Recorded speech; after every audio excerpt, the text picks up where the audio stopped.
कहाँ गई रे? कहा हो? का करते घरा में? चूल्ही बासन ना कर घरा में? तो गरम करबे कि मोबाइल देखत है?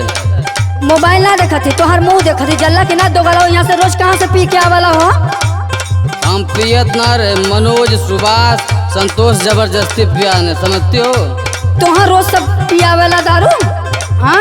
रास्ते में चंद्रशेखर भी पिला दिया। तुम फालतू मत बोलो, बोलो क्या कहना चाहती हो? सुना, बोलो। कतहू से जब आवेला मुरमाई गरी आवेला, पावा नदी गढ़वा तोहरा के रोज पियावेला।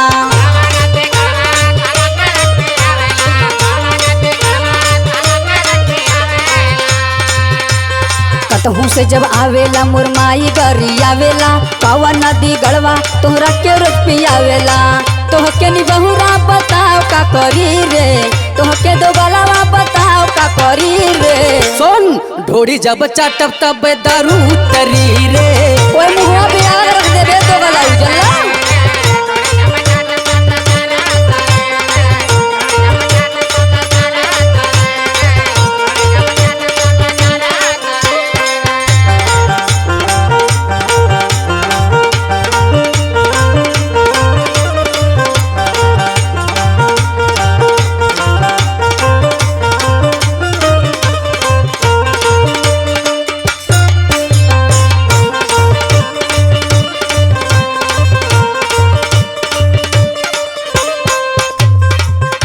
फुकौनू का कहते बोल? तोहरे लाश शर्म ना लगत था तो घूर घोर के पी गल है यार। हाँ?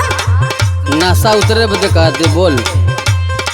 चरा पानी भैंसिन के कर में हरारू, घना गुड़िया बेची के पिया तारा दारू।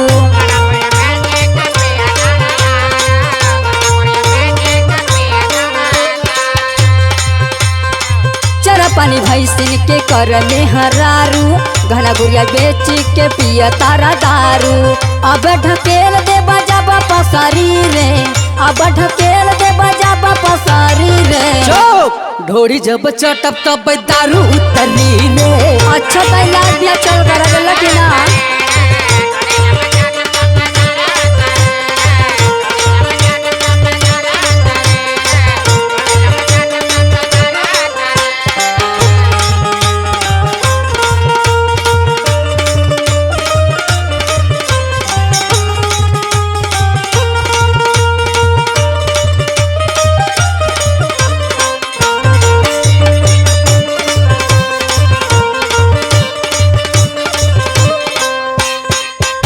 अच्छा तो हमें ढकेल देवे, तब का करबला? हमें कमजोर समझते का?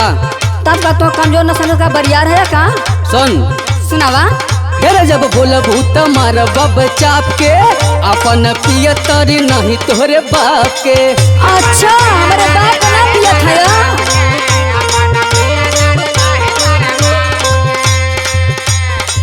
घेर जब बोल भूत मार बब चाप के, अपन पिय तानी नहीं तोरे बाप के।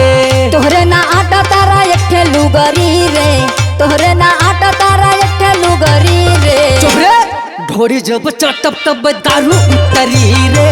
आवा चाट ले फुकौनू आवा।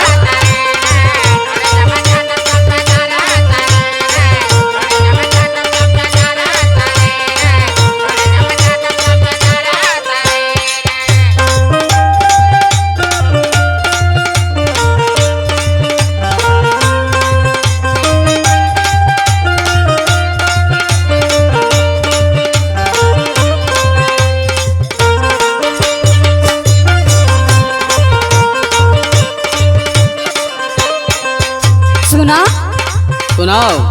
ए फुकौनू ए दहजरू, घरे में कुछो होला? हाँ? कही तो कागबर चटा देव कर तब पी के आवत है गाड़ी ले तो का कसब?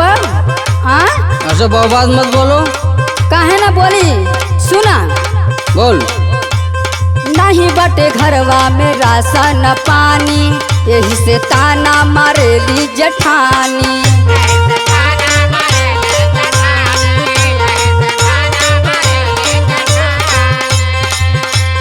नहीं बटे घरवा में राशन पानी, यही से ताना मारेली जेठानी। गुड्डू लहरी तोरे संगे नहीं सपरी रे, गुडलरी तोरे संगे नहीं सपरी रे। अच्छा ढोरी जब चटब तब दारू उतरी रे। अच्छा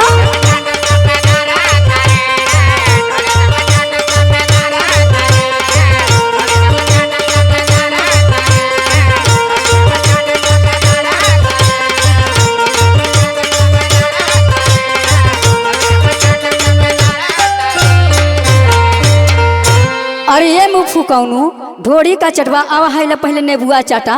डोरियम बोर के चटाओ।